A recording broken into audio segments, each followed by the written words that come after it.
নমস্কার বন্ধুরা, আমাদের ছাদ বাগানে যে বেদানা গাছগুলো রয়েছে, আমরা আনার বলেও থাকি অনেকে, সেই বেদানা গাছগুলি এখন কিন্তু ফাঁকা।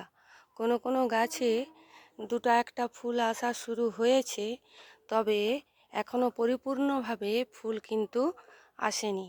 সেজন্য আমাদেরকে কিছু পদ্ধতি অ্যাপ্লাই করতেই হবে। বন্ধুরা, এই সময় আমাদের প্রচুর আনার পেতে গেলে প্রথম কাজটি করতে হবে না, গাছকে সফট প্রুনিং করে দিতেই হবে। কারণ সফট প্রুনিং না করলে আমাদের গাছগুলোতে কিন্তু আমরা ফল পাবো না। সেই জন্য আপনাদেরকে দেখুন, এরকম কাটার নিতে হবে।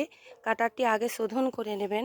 আমার কাটার আমি সব সময় ধুয়ে রাখি, তাই আমি এই কাটার দিয়ে এই যে ছোট্ট ছোট্ট যে ডালগুলি, এই ডালগুলিকে এরকমভাবে কেটে দিতে হবে।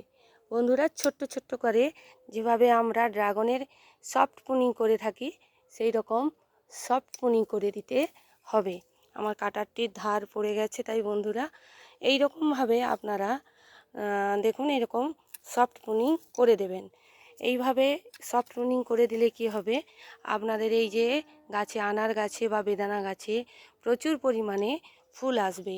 এবং এখানে কিছু খাবার আপনাদেরকে দিয়ে দিতে হবে, সেটি আমি একটি বড় ভিডিও করে দেখাবো আপনাদেরকে। শীঘ্রই সেই ভিডিও আসবে।